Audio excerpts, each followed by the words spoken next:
ఓం నమో వెంకటేశాయ. రాజీవనేత్ర రఘుపుంగవ రామభద్ర రాకేందుబింబ సదృశానన నీలగాత్రం రామాభిరామ రఘువంశ సముద్భవత్వాం శ్రీరామచంద్ర మమ దేహి కరావలంబం.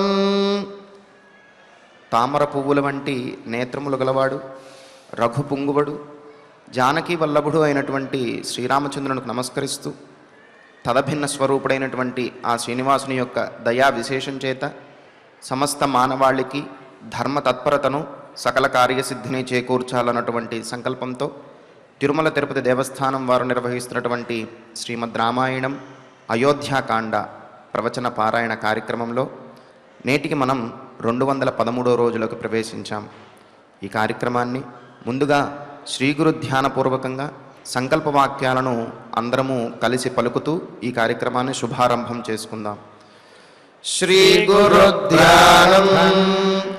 గురుర్బ్రహ్మా గురుర్విష్ణుః గురుర్దేవో మహేశ్వరః గురుః సాక్షాత్ పరం బ్రహ్మ తస్మై శ్రీ గురవే నమః. శ్రీనివాస ధ్యానం. శ్రీ వెంకటాద్రినిలయః కమలాకాముకః పుమాన్ అభంగుర విభూతిర్నః తరంగయతు మంగళం. అథ సంకల్పః. శ్రీమదాదివరాహక్షేత్రే విరాజమానస్య శ్రీపద్మావతీ జానేః అఖిలాండకోటి బ్రహ్మాండ నాయకస్య శ్రీరామచంద్ర రూపాంతరస్య భగవతః శ్రీ వెంకటేశ్వర స్వామినః సన్నిధౌ హనుమత్ సీతా లక్ష్మణ భరత శత్రుఘ్న పరివార సమేత శ్రీరామచంద్ర పరబ్రహ్మణః పరిపూర్ణానుగ్రహేణ అస్మిన్ భువనే సమస్తాధివ్యాధీనాం నివారణార్థం భారతవర్షే విద్యా విత్త వాణిజ్య కృషి వైద్య వైజ్ఞానిక దేశ రక్షణాదిరంగేషు విద్యమానానాం ఆస్తిక మహాజనానాం సర్వేషాం సకుటుంబానాం ఆయురారోగ్యైశ్వర్య సద్బుద్ధీత్యాది సర్వశుభఫలప్రాప్త్యర్థం ధర్మాచరణద్వారా శ్రీరామరాజ్యస్య పునర్వ్యవస్థాపనార్థం ఉద్యోగార్థినాం సముచితోద్యోగప్రాప్త్యర్థం దంపతీనాం అనుకూల దాంపత్య సిద్ధ్యర్థం సంతానస్య పితృవాక్య పరిపాలనానుకూల బుద్ధి ప్రచోదనార్థం సకల కార్య సిద్ధ్యర్థం గో సంరక్షణార్థం చ శ్రీమద్ వాల్మీకి రామాయణే అయోధ్యాకాండే యథాశక్తి శ్లోక వ్యాఖ్యాన పురస్సరం ఏకవింశ సర్గ శ్లోక పారాయణం తథా శ్రీధన్వంతరి మంత్ర పారాయణం చ అన్యోన్య సాహాయ్యేన ఆచార్య ముఖేన కరిష్యామహే.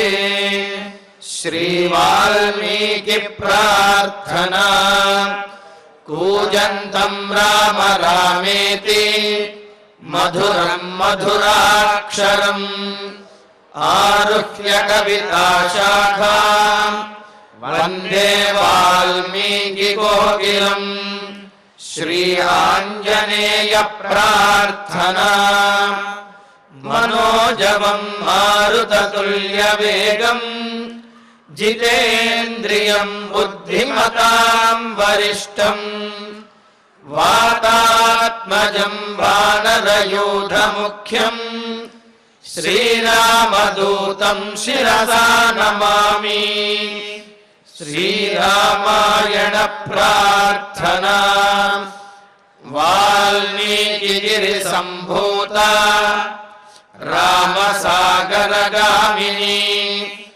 पुनाति भुवनं पुण्या रामायण महानदी श्रीराम प्रार्थना अयोध्याख्येतु गुर्वर्धे त्यक्त्वा राज्यं गिरौ वसन् पादुके भरतायादात् स रामः शरणं मम श्रीरामचन्द्र परब्रह्मणे नमः।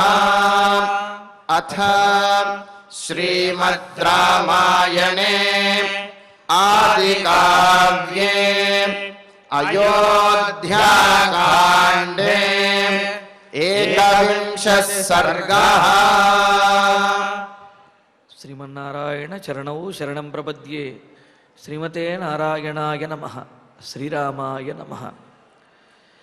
जामदग्न्येन रामेण रेणुका जननी स्वयं कृत्ता परशुनारण्ये पितुर्वचनकारिणा। కౌసల్యాదేవి రామచంద్రమూర్తి యొక్క వనవాసాన్ని ఆపటం కోసమని మరి తల్లిని సేవించి తరించినటువంటి కశ్యపుని యొక్క అంటే కశ్యప వంశంలో జన్మించిన వారి యొక్క విశేషాన్ని, ఆ కండు మహర్షి యొక్క విశేషాన్ని, అలాగే ఇంకా సముద్రుడు ఏ విధంగా అయితే చిన్న పొరపాటు చేయటం ద్వారా సముద్రుడు ఏ విధంగా అయితే ఆ తరువాత లోకనింద పొందాడో, అలాగే రాముడు వనవాసానికి వెళ్ళడం ద్వారా కౌసల్యాదేవి కనుక ప్రాణత్యాగం చేసినట్లయితే ఆ బాధ రాముని యందు జీవితాంతము ఉంటుంది. అంతేకాకుండా లోకంలోని వారందరూ కూడా రాముణ్ణి నిందిస్తారు అని ఇలాగా ఉదాహరణపూర్వకంగా కౌసల్యాదేవి చెబితే మరి రామచంద్రమూర్తి దానికి సమాధానం చెబుతూ ఉన్నాడు. పైగా కౌసల్యాదేవి ఒక మాట అన్నది, ఏ విధంగా అయితే తండ్రి గౌరవించదగినటువంటి వాడో అలాగే తల్లి కూడా గౌరవించదగినదే నాయన. కావున మీ తండ్రి మాటతో పాటు నా మాట కూడా నీవు ఆలకించవలసినదే, నా మాటను కూడా నీవు పాటించవలసినదే. నేను నీకు అనుమతి ఇవ్వను, వనవాసానికి వెళ్ళడానికి వీలు లేదు అని చెబితే, అమ్మా నేను ఇప్పుడు చేస్తున్నటువంటి ధర్మం ఏదో పెద్ద గొప్ప ధర్మము అని చెప్పి అనుకుంటున్నావా నువ్వు? కాదమ్మా, తండ్రి మాట కోసమని చెప్పి ఇంతకంటే ఘనకార్యములు చేసినటువంటి వారు ఎంతమందో ఉన్నారు అని చెప్తూ ఆ కండు మహర్షి గురించి కూడా చెప్పాడు. కండు మహర్షి తన తండ్రి యొక్క ఆజ్ఞ కోసం గోవధనే చేశాడు. పూజనీయమైనటువంటి గోవుని వధించవలసి వస్తే తండ్రి మాట కోసం వధించేశాడు. అంటే ఏమిటి? పాపం చేయటానికైనా సరే వెనకాడకుండా తండ్రి మాటను పాటించడమే వాళ్ళు ధ్యేయంగా పెట్టుకుని ఉన్నారు. అంతేకాదు, అంతెందుకు మన వంశంలోనే పూర్వీకులైనటువంటి ఆ సగరుని యొక్క పుత్రులు 60,000 మంది సగరుని యొక్క ఆజ్ఞ కోసమని చెప్పి ఆ భూమిని తవ్వేటప్పుడు భూమినే చాలా ఇబ్బంది పెట్టారు. భూమి విలవిల్లాడింది. వారు ఆ విధంగా తవ్వుతూ ఉంటే ఎన్నో ప్రాణులు ఆ సమయంలో విగత జీవులయ్యాయి. ఈ విధంగా తండ్రి మాట కోసమని చెప్పి భూదేవిని, అదేవిధంగా భూమిలో ఉండే ఎన్నో ప్రాణులని కూడా వారు వధించేశారు. అంతేకాదు, చివరికి వారు తండ్రి మాట కోసమని చెప్పి వారే కపిల మహర్షి యొక్క ఆ అగ్నికి, ఆ శక్తికి, తేజస్సుకి వారు మసైపోయారు, వాళ్ళు ప్రాణాలను కోల్పోయారు. ఒకరు కాదు, ఇద్దరు కాదు, 60,000 మంది అని చెప్పి. అంటే తండ్రి మాటను పాటించడం కోసం ఇతరులను వధించడానికైనా, తమ ప్రాణములను విడిచిపెట్టడానికైనా సరే సిద్ధంగా ఉండి వాటిని ఆచరించినటువంటి వారు ఇంకా ఎంతమందో ఉన్నారమ్మా. మరి నేనేదో అంత గొప్ప ఘనకార్యములు అంటే ఏమిటి? ఎవరినో వధించడానికో లేక వధించడమో, మా తండ్రి గారు వారిని వధించమని చెప్పో, లేకపోతే ఇంకెవరికైనా ఇబ్బంది కలిగించమనో, ప్రాణత్యాగం చెయ్యమనో ఇటువంటి ఆజ్ఞ నాకేమీ ఇవ్వలేదు. కేవలం 14 సంవత్సరముల పాటు వనవాసం చెయ్యమన్నారు. ఇంతకుముందు వాళ్ళు ఎంతో ఘనకార్యాలు, పెద్ద పెద్ద ఘనకార్యాలు చేశారు. అంత ఘనకార్యం నేను చేయవలసిన అవసరం లేదు. కేవలం 14 సంవత్సరములు వనవాసం చేస్తే చాలు. పైగా తండ్రి మాట పాటించడం అనేది పుత్రుని యొక్క కర్తవ్యము అని చెబుతున్నాడు. మనకు సందేహం వస్తుంది, మరి ఇంతకుముందు తల్లి మాట పాటించాలి అనే ప్రమాణాలు చెప్పుకున్నాం కదండి. అంటే ఆ ప్రమాణాలు కూడా ఉల్లంఘించుకుని ఏది సిద్ధాంతం అనేది మనం చెప్పుకోబోతున్నాం. ఇప్పుడు ఇంకో మాట కూడా చెబుతున్నాడు. సరే, ముందు మహర్షిగా ఉన్నటువంటి వారు తండ్రి మాట విన్నటువంటి వృత్తాంతాన్ని చెప్పుకొచ్చారు కండు మహర్షిది. మరి రాజులుగా ఉన్నటువంటి తమ పూర్వీకులైనటువంటి ఆ సగరపుత్రుల యొక్క వృత్తాంతాన్ని, తండ్రి మాట విన్నటువంటి వృత్తాంతాన్ని చెప్పుకొచ్చారు. ఇక ఇప్పుడు మహర్షిగా ఉండి రాజప్రవృత్తి కలిగినటువంటి వాడైన, అంటే ఏమిటి, అటు మహర్షి తత్వము ఇటు రాజధర్మము రెండూ కూడా కలిగినటువంటి వాడైన ఆ పరశురాముని యొక్క అవతార పురుషుడైనటువంటి పరశురాముణ్ణి ఉదాహరణగా చూపిస్తూ, తల్లి కౌసల్యాదేవి పితుః వచనకారిణ, తండ్రి మాట వినడమే దీక్షగా కలిగినటువంటి వాడు, తండ్రి మాట కోసమని చెప్పాను, తండ్రి మాటను పాటించేటటువంటి వాడైన జామదగ్నేన, జమదగ్ని కుమారుడైనటువంటి ఆ పరశురాముని చేత స్వయం జననీ రేణుక, ఆ పరశురాముని చేత స్వయంగా జననీ రేణుక, ఆయన తల్లి అయినటువంటి రేణుకాదేవి పరశునా కృత్త, అరణ్యంలో గొడ్డలి చేత వధించబడినది అన్నారు. అంటే ఏమిటి?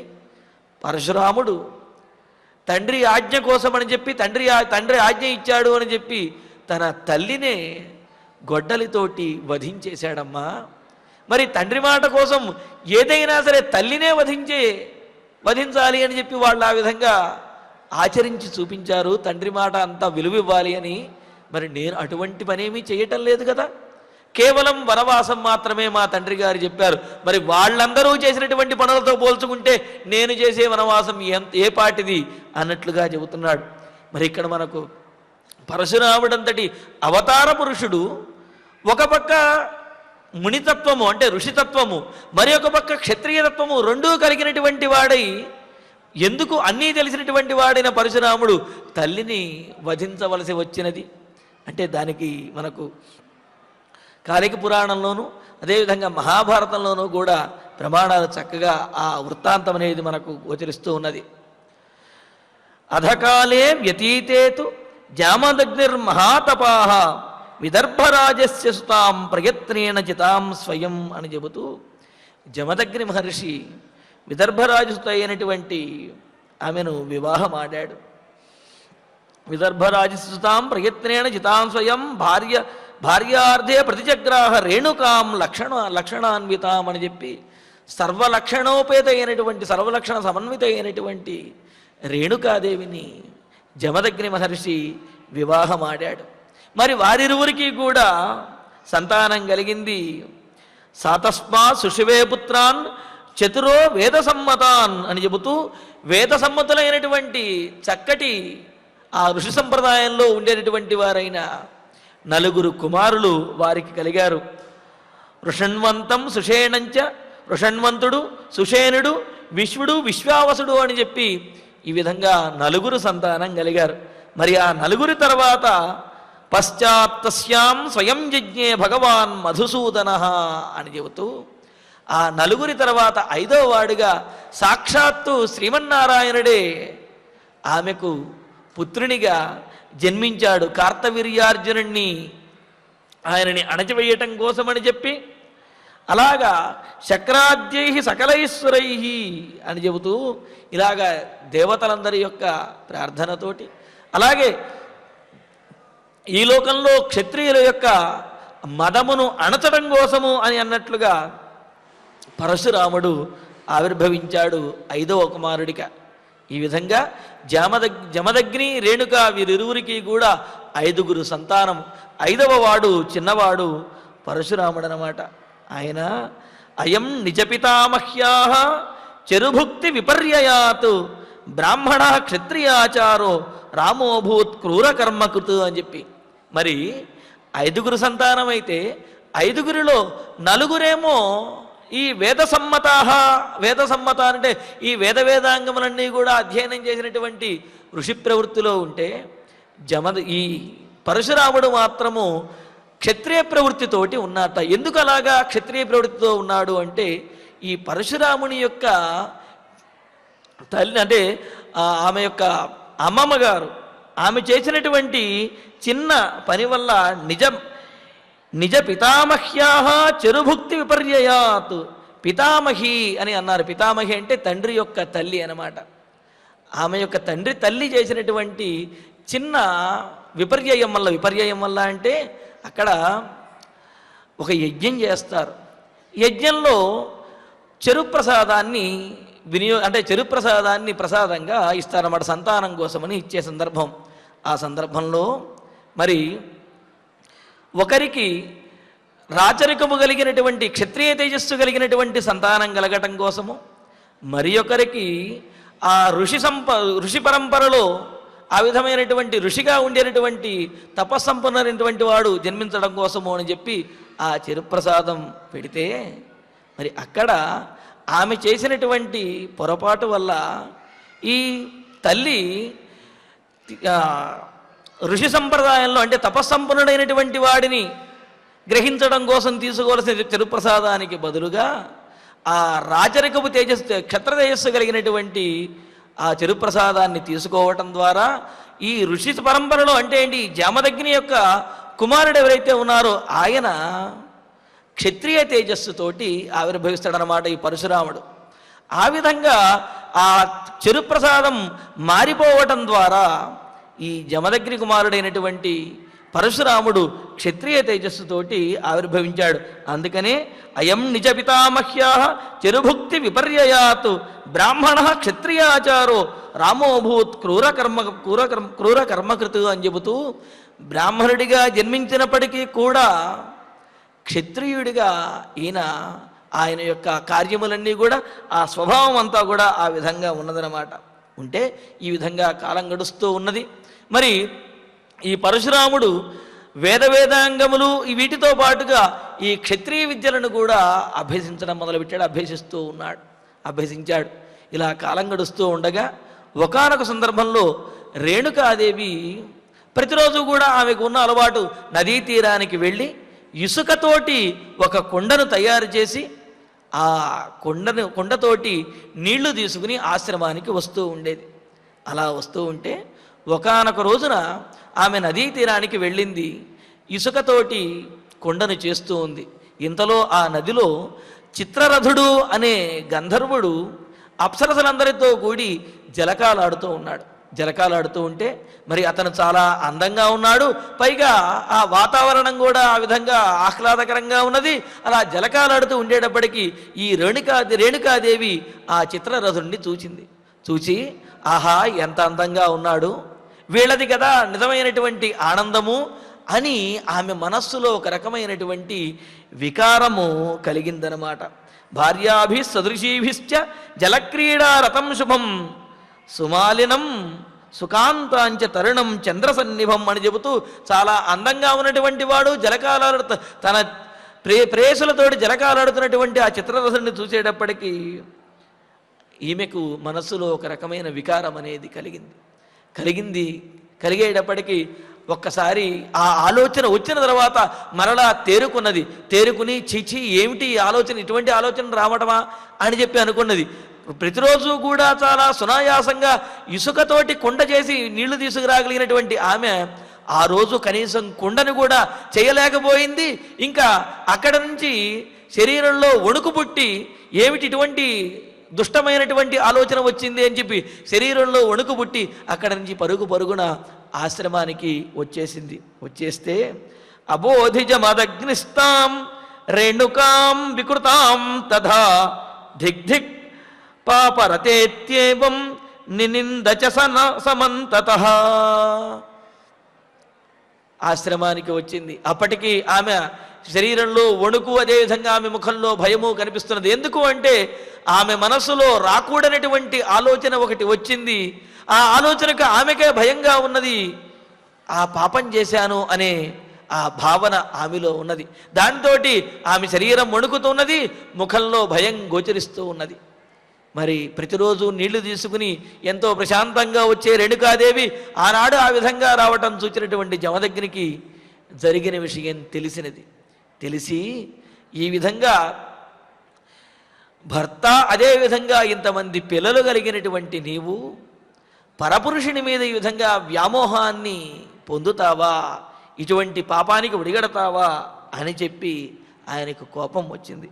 కోపం వచ్చి తతస్వతనయాన్ ప్రాహ చతురః ప్రథమం ముని. సరే, తన పిల్లల్ని పిలిచాడు. పిల్లల్ని పిలిచి, నాయనా మీ తల్లి తప్పు చేసిందిరా, కావున తల్లిని వధించెయ్యండి అని చెప్పి అన్నాడు. అనేటప్పటికీ ఆ నలుగురు కూడా ఒక్కసారి విస్తుపోయి జడ పదార్థాల్లాగా, ఏమిటి నాన్నగారు చెప్పింది నిజమేనా, లేకపోతే మనకేమైనా బుద్ధి చెలించిందా అన్నట్లుగా అలా జడ పదార్థాల్లాగా నిశ్చేష్టులైపోయి అలా చూస్తూ ఉండిపోయారు. చింద్యేనాం పాప నిరతాం రేణుకాం వ్యభిచారిణీం తే తద్వచో నైవ చక్రుః మూఢాశ్చాసన్ జడా ఇవ. ఇలా తండ్రి చెప్పినప్పటికీ కూడా వాళ్ళు ఏమీ చేయకుండా అలా మూఢుల్లాగా జడ పదార్థాల్లాగా అలా చూస్తూ ఉండిపోయారు. ఏం చెయ్యాలో వాళ్ళకి పాలుపోలేదు. ఎందుకు అంటే తండ్రి మాట వినాలి, కానీ తండ్రి మాట వినడానికి వాళ్లకు మనస్సు అంగీకరించడం లేదు. తల్లిని వధించడం వారికి ఏమాత్రము కూడా ఇష్టం లేదు. ఎవరికీ ఇష్టం ఉండదు కదా. అలాగ వాళ్ళు కూడా జడ పదార్థాల్లాగా ఉండేటప్పటికీ భవద్వం యూయం నచిరాత్ జడా అని చెప్పి, మీరు నేను ఇంత ఆజ్ఞాపించినప్పటికీ కూడా జడ పదార్థాల్లాగా అలా నిశ్చేష్టులైపోయి చూస్తూ ఉండిపోయారు. కావున మీరు మందబుద్ధులై జడ పదార్థాల్లాగా ఉండిపోండి అని చెప్పి, బుద్ధిహీనులు కండి అని చెప్పి శపించేశాడు. శపించేటప్పటికీ ఆ తర్వాత 5వ వాడు పరశురాముడు వచ్చాడు. ఆయన్ని పిలిచి, అధాజగామచరమో జామదజ్ఞోతి వీర్యవాన్ తంచరామం పితాప్రాహ పాపిష్ఠాం చింది మాతరం.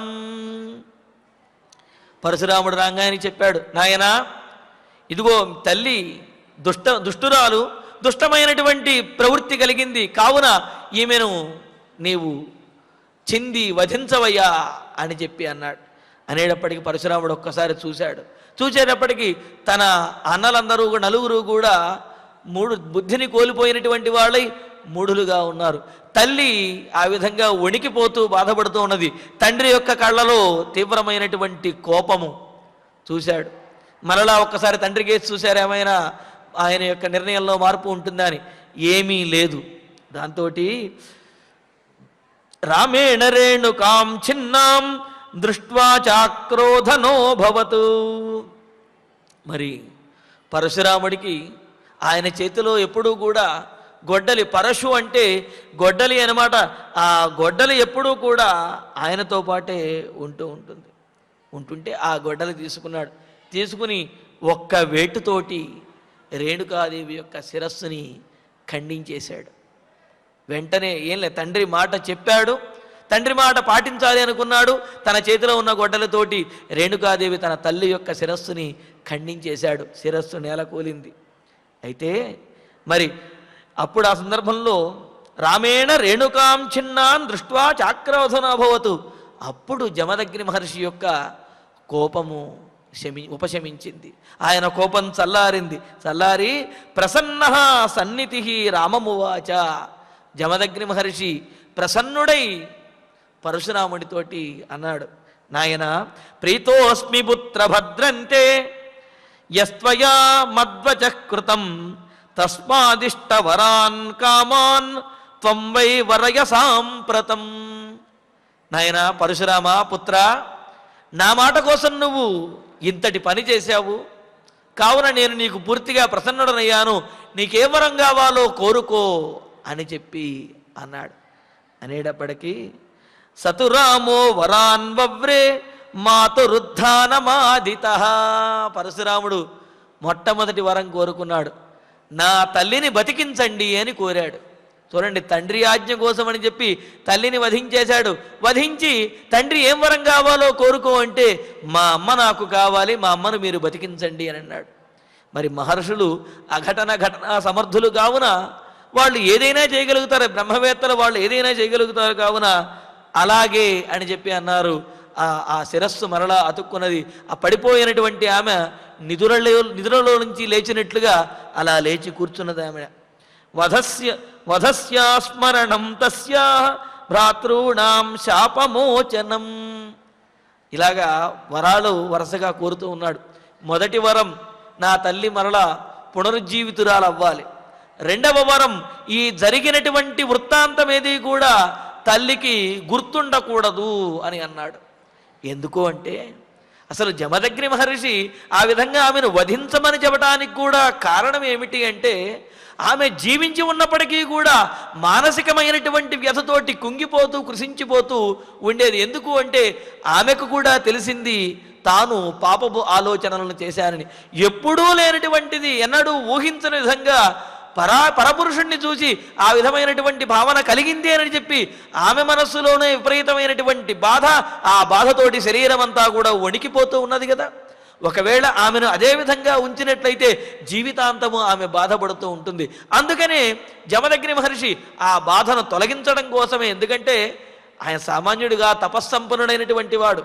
మరి అందుకనే ఈ విధంగా ఆమెను వధింపజేశాడు. మరలా పరశురాముడు అడిగిన విధంగా మరలా ఆమెను ఉజ్జీవింపజేశాడు. పరశురాముడు మరో వరం కూడా చెప్పాడు, వధస్యాస్మరణం.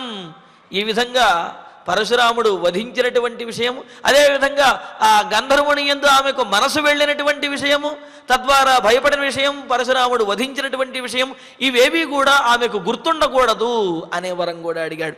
తథాస్తు అన్నాడు జమదగ్ని మహర్షి. అలాగే భ్రాతॄణాం శాపమోచనం, మా అన్నగారులు ఎవరైతే ఉన్నారో వారందరికీ కూడా శాపమోచనం కలగాలి, వాళ్ళు మరలా బుద్ధిమంతులవ్వాలి అని కోరుకున్నాడు. తథాస్తు అని చెప్పి అన్నారు. అంతేకాదు, మాతృహత్యా వ్యపనయం అన్నారు.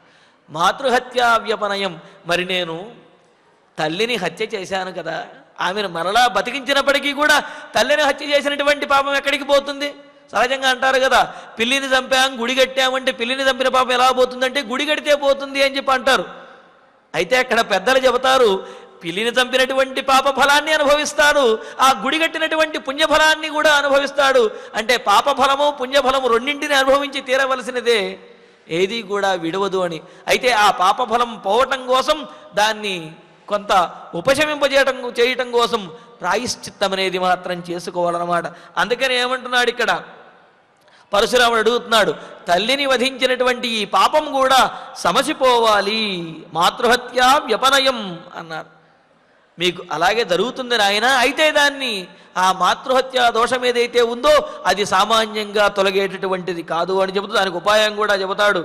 ఆ తర్వాత యుద్ధే సర్వత్ర వైజయం, ఇంకోటి కూడా అడిగాడు.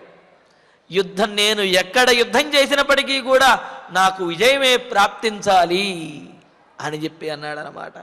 ఇలాగా ఆయుఃకల్పాంత పర్యంతం క్రమాద్వై నృపసత్తమా, అంతేకాదు కల్పాంతం వరకు కూడా ఆయుష్ని అనుగ్రహించమని చెప్పి అన్నాడు. అందుకనే పరశురాముడు చిరంజీవిగా ఉన్నాడనమాట.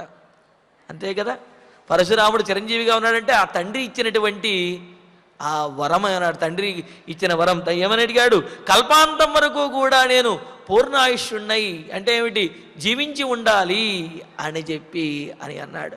తథాస్తు అనేశాడు. చూడండి, తండ్రి మాట వినటువంటి ఒక్క మాట విన్నందుకు గాను పరశురాముడికి 5 వరములు దాదాపు వచ్చాడు. ఏమిటి, తల్లిని బతికించడము, తల్లికి జరిగిందంతా గుర్తుండకపోవటము, తన అన్నలకు శాప విమోచనము, మాతృహత్య వ్యపనయనము, అలాగే కల్పాంతం వరకు కూడా జీవించి ఉండటము, మరి ఒకటి యుద్ధంలో ఎక్కడైనా సరే విజయము. ఈ విధంగా 6 వరములను ఆలోచించకుండా తండ్రి ఇచ్చేశాడు. అంటే ఏమిటి?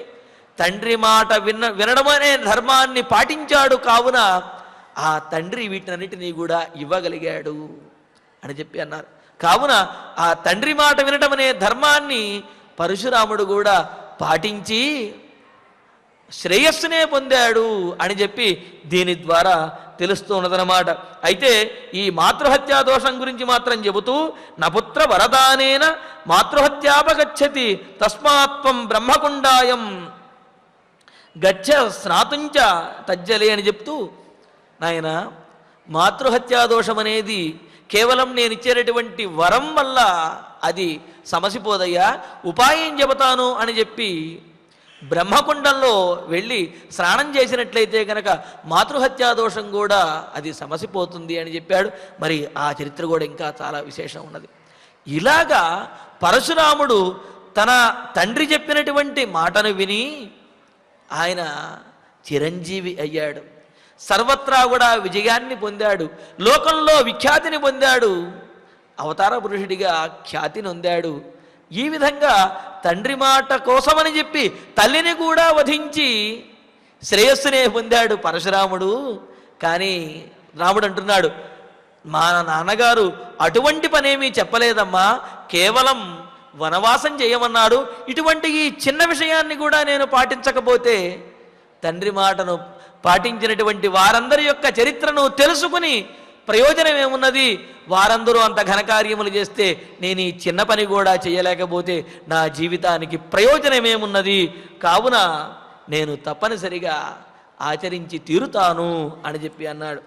ఇంకో మాట కూడా మనకు ఈనాడు మనం ఈ జామదగ్ని యొక్క రేణుకా ఉపాఖ్యానాన్ని తెలుసుకున్నాం కదా.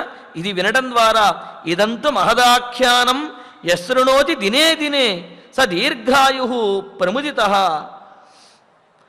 ధవమానాభిజాయతే అని చెబుతూ ఈ రేణుకా ఉపాఖ్యానాన్ని, పరశురాముని యొక్క ఈ చరిత్రను ఎవరైతే తెలుసుకుంటారో వారు దీర్ఘాయుష్మంతులవుతారు, అదేవిధంగా లోకంలో కీర్తిని పొందుతారు, అలాగే వారి యొక్క కార్యములలో విజయాన్ని సాధించగలుగుతారు అని మనకు కాళిక పురాణంలో చక్కగా తెలియజేశారు. మరి అటువంటి పరశురామ వృత్తాంతాన్ని మనం తెలుసుకున్నాము. ఆ పరశురామ వృత్తాంతాన్ని రామచంద్రమూర్తి కౌసల్యాదేవికి చెప్పి, ఇదిగో అమ్మా ఈ విధంగా ఇంతటి కార్యము తండ్రి మాట కోసమని చెప్పి ఇటువంటి ఊహించనటువంటి ఘోరమైనటువంటి మహత్కార్యాలను చేసినటువంటి వారు ఉన్నారు. మరి వారందరినీ ఆదర్శంగా తీసుకుని నేను కూడా తండ్రి మాటను పాటించి తీరుతాను అని అంటూ, ఏతైరన్యైశ్చ బహుభిః దేవి దేవసమైః కృతం పితుర్వచనమక్లీబం కరిష్యామి పితుర్హితం. ఇంతే కాదమ్మా, ఇప్పటి వరకు నేను చెప్పినటువంటి కండు మహర్షి, లేకపోతే మన వంశంలో పుట్టినటువంటి 60,000 మంది సగరపుత్రులు, అంతేకాకుండా అవతార పురుషుడైనటువంటి అటు ఋషిగాను క్షత్రియుడుగాను కూడా క్షత్రియ తేజస్తో కూడా ఉన్నటువంటి పరశురాముడు ఈ విధంగా చెప్పుకుంటూ పోతే ఎంతోమంది పితృవాక్య పరిపాలన చేసినటువంటి వారు ఎంతోమంది ఉన్నారమ్మా అని అంటూ, దేవి అమ్మా కౌసల్యాదేవి ఏతైః దేవసమైః బహుభిః అన్యైశ్చ, ఈ విధంగా దేవతలతోటి సమానమైనటువంటి, దైవంతో సమానమైనటువంటి వీరి చేత, అంటే ఇక్కడ చూడండి రాముడు చెప్పడంలో ఉద్దేశం ఏమిటంటే, తండ్రి మాట కోసం ఇటువంటి ఘోరములు చేశారు అంటే వాళ్ళకి బుద్ధి లేక చేసుంటారు, వాళ్ళకేమీ పాండిత్యం లేక చేసుంటారు, జ్ఞానం లేక చేసుంటారు అని అనుకుంటావేమో. ఇటువంటి తండ్రి మాట కోసం ఇటువంటి ఘోరమైనటువంటి పనులు చేసిన వాళ్ళందరూ కూడా దేవకల్పై దేవసమై దేవతలతోటి సమానమైనటువంటి వారు, సకల శాస్త్రములు ధర్మములు తెలిసినటువంటి వారు, ఉత్తమమైనటువంటి వంశములో జన్మించినటువంటి వారు, అన్నీ తెలిసినటువంటి వారు, అన్నీ తెలిసినటువంటి వారు ధర్మాత్ములు అయి ఉండి తండ్రి యొక్క మాట కోసం ఇటువంటి కార్యములను చేసినటువంటి వారిని చెప్పాను కదా. మరి అన్యైశ్చ, ఇంకా ఎంతోమంది ఇటువంటి వారు ఉన్నారు. ఎవరు? పితుః వచనమక్లీవం కృతం, తండ్రి మాటను ఏమాత్రము కూడా వ్యర్థం చెయ్యనటువంటి వారు, తండ్రి మాటను తూచా తప్పకుండా పాటించినటువంటి వారు ఇంకా ఎంతోమంది ఉన్నారమ్మా. కావున వారిలాగానే నేను కూడా పితుః కరిష్యామి, తండ్రికి హితకరమైనటువంటి పితుః హితం, తండ్రికి హితమైనటువంటిది, తండ్రి యొక్క ఆజ్ఞగా ఉన్నటువంటి ఈ మాటను, ఆయన యొక్క ఆజ్ఞను పాటిస్తూ వనవాసానికి వెళతానమ్మా అన్నారు. ఇదేమిటి, తండ్రికి హితకరమైంది ఎలా అవుతుంది? ఇక్కడ పితుః హితం కరిష్యామి అన్నాడు. తండ్రికి హితకరమైంది ఎందుకు అవుతుంది అని అంటే, తండ్రి ఆయన మాట నిలుపుకున్నప్పుడే కైకేయి వద్ద తలెత్తుకోగలుగుతారు, ఈ లోకంలో కూడా తలెత్తుకుని తిరగగలుగుతాడు. ఎప్పుడైతే తండ్రి మాట తప్పినటువంటి వాడు అయ్యాడో అప్పుడు ఆయన తలెత్తుకుని తిరగలేరు. అదేవిధంగా ఆయనకు అపవాదలు, అదే అపకీర్తి అనేది ఆవరిస్తుంది. కావున తండ్రికి ఆ విధమైనటువంటి అపకీర్తి రాకుండా తండ్రిని కీర్తిమంతునిగాను, అదేవిధంగా ఆయనకు హితాన్ని చేకూర్చే విధంగాను నేను వనవాసాన్ని ఆచరిస్తానమ్మా, దయచేసి అంగీకరించు అని చెప్పి ఈ విధంగా రాముడు కౌసల్యాదేవి చెప్పిన దానికంటే కూడా సోదాహరణంగా ఇలాగ ధర్మాన్ని చెబుతూ తండ్రి మాట వినడమే ధర్మము అనే విషయాన్ని ప్రతిపాదించాడు. నఖల్వే తన్మయైకేన క్రియతే పితృశాసనం ఏతైరపి కృతం దేవి ఏ మయా తవ కీర్తితాః. అమ్మా, నీవు ముందు నుంచి అంటున్నావు, నువ్వు నాన్న మాట వింటున్నావు అని చెప్పి. నేను ఒక్కడినే తండ్రి మాట వినడం లేదమ్మా, నాకంటే గొప్ప గొప్ప వాళ్ళు ఎంతోమంది విన్నారు, నేను చూపించాను కదా. దేవి, కౌసల్యాదేవి, మయా ఏకేన ఏతత్ పితృశాసనం నక్రియతే ఖలు, అదేదో ఎవ్వరూ చెయ్యనటువంటి పని నేను చేస్తున్నట్లుగా, నేనొక్కడనే నాన్నగారి మాట వింటున్నట్లుగా, తండ్రి మాట వింటున్నట్లుగా నువ్వు అనుకుంటావెందుకు? నేనొక్కడినే తండ్రి మాట వినడం కాదు, ఇలాగా నీకు చెప్పాను కదా, వారందరూ అటువంటి వారు ఇంకో ఎంతోమంది. ఏ మయాతవ కీర్తితాః, ఎవరైతే నీకు నేను చాలా గొప్పగా ఎవరి గురించి అయితే చెప్పానో వారందరూ కూడా తండ్రి మాట వినటువంటి వారే. అలాగే ఇంకా ఎంతోమంది తండ్రి మాటను విని ఆ వంశానికి మంచి పేరు తెచ్చినటువంటి వాళ్ళు కూడా ఉద్ధరింపబడినటువంటి వాళ్ళుగా ఉన్నారు. కావున తండ్రి మాటను పాటించకుండా ఉండటం ఏమాత్రము ఉచితం కాదు, తండ్రి మాటను పాటించటమే ధర్మము అని చెప్పి అంటున్నాడు. మరి తండ్రి మాటను పాటించడమే ధర్మము అని అంటే, మరి ఇంతకుముందు తల్లి గొప్పది అని చెప్పి అన్నారు కదా, అంటే దానికి కూడా మనకు సమాధానాలు ఉన్నాయి. ఏమిటి అంటే, ఉత్పాదక బ్రహ్మదాత్రో గరీయాన్ బ్రహ్మదః పిత బ్రహ్మ జన్మహి విప్రస్య ప్రేత్యచేహచ శాశ్వతం అని చెబుతూ తల్లి భౌతికమైనటువంటి జన్మను ఇస్తుంది. తండ్రి ఉపనయనం చేయటం ద్వారా జ్ఞానపూర్ణమైనటువంటి బ్రహ్మపూర్ణమైనటువంటి జన్మను ఇస్తాడు. మరి తల్లి భౌతికమైనటువంటి జన్మను ఇస్తే ప్రాణం పోసి, తండ్రి ఆ జన్మకు సార్థకతను చేకూర్చేటటువంటి పుణ్యప్రదమైనటువంటి బ్రహ్మపూర్ణమైనటువంటి జన్మను ఇస్తారు. మరి ఈ రెండు జన్మలలో ఏది శ్రేష్టమైన జన్మ అని అంటే, బ్రహ్మత్వాన్ని పొందినటువంటి బ్రహ్మోపదేశం ద్వారా ఉపనయనమైన తర్వాత ఉండే జన్మ ఏదైతే ఉందో, జ్ఞానపూర్ణమైనటువంటి జన్మ, అంటే భౌతికమైనటువంటి జన్మకు సార్థకతను చేకూర్చే జన్మ ఏదైతే ఉందో ఆ జన్మే చాలా గొప్పది, గరీయాన్ అని చెప్పి అన్నారు. అందువలన భౌతికమైనటువంటి జన్మ ఇచ్చినటువంటి తల్లి కంటే కూడా బ్రహ్మపూర్ణమైనటువంటి జ్ఞానపూర్ణమైనటువంటి జన్మను ఇసిగినటువంటి తండ్రి యొక్క మాటను వినాలి అని చెప్పి. అదేమిటండి, తల్లి గొప్పది అని చెప్పి వేదములు కూడా చెబుతున్నాయి కదా, మాతృదేవో భవ అని చెప్పి అన్నారు కదా, అంటే ఆ మాట నిత్య సత్యము.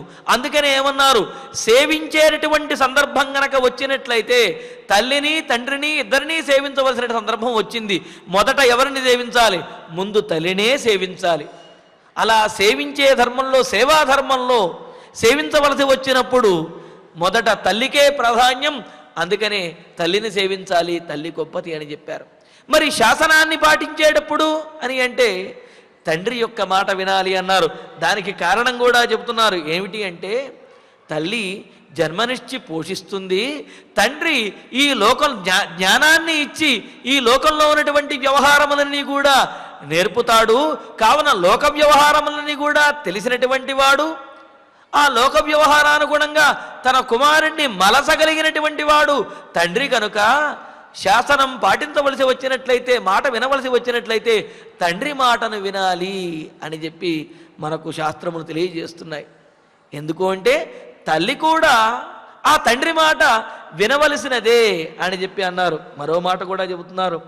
ఆచార్యస్త్వస్య యాం జాతిం విధివత్ వేదపారగ ఉత్పాదయతి సావిత్ర్య సా తస్యాసా జరాసా అజరామరా అని చెబుతూ, భౌతికమైనటువంటి జన్మ అది నశించేటటువంటిది, జ్ఞానపూర్ణమైనటువంటి జన్మ ఏదైతే ఉందో ఆ జన్మ ద్వారా వచ్చినటువంటి కీర్తి ఏదైతే ఉందో ఆ కీర్తి మాత్రము అజరామరము.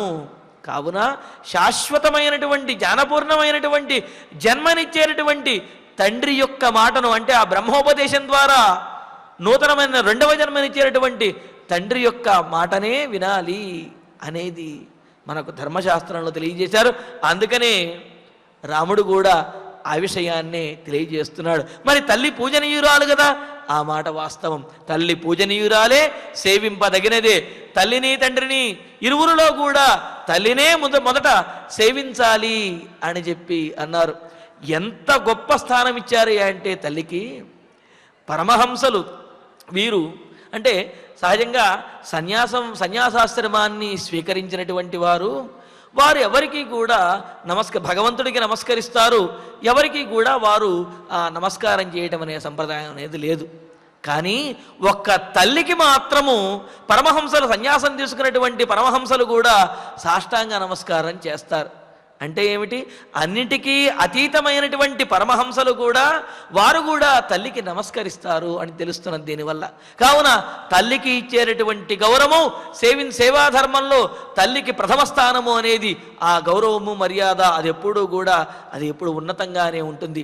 అయితే మాట వినవలసినటువంటి పరిస్థితి వచ్చినప్పుడు, ఆజ్ఞను పాటించేటటువంటి స్థితి వచ్చినప్పుడు తండ్రి మాటను పాటించాలి అని అన్నారు. ఎందుకు అంటే వ్యవహారములన్నీ కూడా తండ్రికి తెలిసి ఉంటాయి. అందులో కూడా జ్ఞానపూర్ణమైనటువంటి జన్మనిచ్చేటటువంటి వాడు తండ్రి. కావున ఆయన మాటను ఆచరించాలి అని చెప్పి మనకు శాస్త్రములలో తెలియజేస్తున్నారు. అందుకనే రామచంద్రమూర్తి ఏమంటున్నాడు? నాహం ధర్మమపూర్వంతే ప్రతికూలం ప్రవర్తయే పూర్వైరయమభిప్రేతః గతో మార్గోనుగమ్యతే. నేనేదో ఇప్పుడు కొత్తగా తల్లి మాటను పక్కన పెట్టేసి తండ్రి మాట వినాలి అని చెప్పి నేను అనుకోవటం లేదమ్మా. నేను ఇద్దరి మాట కూడా వింటాను. అయితే పూర్వం నుంచి వస్తున్నటువంటి సంప్రదాయం, పూర్వీకులు ధర్మాత్ములు ఏది ఆచరించారో మరి దాన్ని ముందు తెలుసుకోవాలి కదా. అందుకనే నేను పూర్వం నుంచి వచ్చినటువంటి ఆచారాన్నే, ధర్మాన్నే పాటిస్తున్నాను అనే విషయాన్ని తెలియజేస్తున్నాడు రామచంద్రమూర్తి. మరి పూర్వం నుంచి వచ్చినటువంటి ధర్మం ఏమిటి? కౌసల్యాదేవిని ఏ విధంగా సమాధానపరుస్తాడు? ఆమె చెప్పినటువంటి సమాధానం ఏమిటి? వీటిని తరువాతి ప్రవచనంలో తెలుసుకుందాము. ఇక ఇప్పుడు ఆచార్యుల వారి ద్వారా శ్లోకాలను పారాయణ చేసుకుందాము. జామదగ్న్యేన రామేణ రేణుకా జననీ స్వయం కృత్తా పరశునారణ్యే పితుర్వచన పితుర్వచనకారిణా ఏతైరన్యైశ్చ బహుభిః దేవి దేవసమైః కృతం పితుః పితుః వచనమక్లీబం వచనమక్లీబం కరిష్యామి కరిష్యామి పితుర్హితం పితుర్హితం న ఖల్వేతత్ న ఖల్వేతత్ మయైకేన మయైకేన క్రియతే క్రియతే పితృశాసనం పితృశాసనం ఏతైరపి ఏతైరపి కృతం దేవి కృతం దేవి ఏ మయా తవ కీర్తితాః తవ కీర్తితాః నాహం ధర్మం నాహం ధర్మం అపూర్వంతే అపూర్వంతే ప్రతికూలం ప్రతికూలం ప్రవర్తయే ప్రవర్తయే పూర్వైః పూర్వైః అయమభిప్రేతః అయమయ ప్రేతః తతో మార్గః తతో మార్గః అనుగమ్యతే అనుగమ్యతే తదేతత్తు తదేతత్తు మయా కార్యం మయా కార్యం క్రియతే క్రియతే భువి నాన్యథా భువి నాన్యథా పితుర్హి పితుర్హి వచనం కుర్వన్ వచనం కుర్వన్ న కశ్చిత్ న కశ్చిత్ నామహీయతే నామహీయతే ఇత్యార్షే ఇత్యార్షే శ్రీమద్ రామాయణే శ్రీమద్ రామాయణే ఆదికావ్యే ఆదికావ్యే అయోధ్యాకాండే అయోధ్యాకాండే ఏకవింశే సర్గే ఏకవింశే సర్గే పంచశ్లోకాః పంచశ్లోకాః ఫలశ్రుతి నుండి మంగళాంతం వరకు అందరము కలిసి పఠిద్దాం. ఫలశ్రుతిః ఆయుష్యమారోగ్యకరం యశస్యం సౌభ్రాతృతం బుద్ధికరం సుఖం చ శ్రోతవ్యమేతన్నియమేన సద్భిః ఆఖ్యానమోజస్కరమృద్ధికామైః శ్రీరామచంద్ర పరబ్రహ్మణే నమః. అథ ధన్వంతరి ధ్యానం అచ్యుతానంత గోవింద విష్ణో నారాయణామృత రోగాన్ మే నాశయాశేషాన్ ఆశు ధన్వంతరే హరే. ఆరోగ్యం దీర్ఘమాయుష్యం బలం తేజోధియం శ్రియం స్వభక్తేభ్యోనుగృహంతం వందే ధన్వంతరిం హరిం. ధన్వంతరేరిమం శ్లోకం భక్త్యా నిత్యం పఠంతి యే అనారోగ్యం న తేషాం స్యాత్ సుఖం జీవంతి తే చిరం. ఓం నమో భగవతే వాసుదేవాయ. ధన్వంతరయే అమృతకలశహస్తాయ వజ్రజలౌకహస్తాయ సర్వామయ వినాశనాయ త్రైలోక్యనాథాయ మహావిష్ణవే స్వాహా. ఓం వాసుదేవాయ విద్మహే సుధాహస్తాయ ధీమహి తన్నో ధన్వంతరి ప్రచోదయాత్. అథ నవగ్రహ ప్రార్థనా. ఆరోగ్యం పద్మబంధుర్వితరతు నితరాం సంపదం శీతరశ్మిః భూలాభం భూమిపుత్రః సకల గుణయుతాం వాగ్విభూతిం చ సౌమ్యః. సౌభాగ్యం దేవమంత్రీ రిపుభయశమనం భార్గవః. శౌర్యమార్గిః దీర్ఘాయుః సైంహికేయః. విపులతరయశః కేతుః ఆచంద్రతారం. అరిష్టాని ప్రణశ్యంతు దురితాని భయాని చ. శాంతిరస్తు శుభం మేస్తు గ్రహాః కుర్వంతు మంగళం. అథ క్షమా ప్రార్థనా. యదక్షరపదభ్రష్టం మాత్రాహీనం చ యద్భవేత్ తత్సర్వం క్షమ్యతాం దేవా నారాయణ నమోస్తుతే.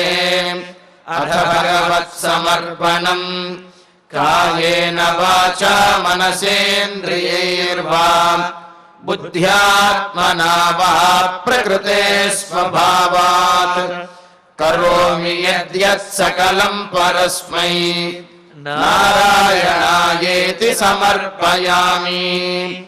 అథ మంగళం శ్రియకాంతాయ కళ్యాణ నిధయేర్థినా శ్రీవేంకటనివాసాయ శ్రీనివాసాయ మంగళం.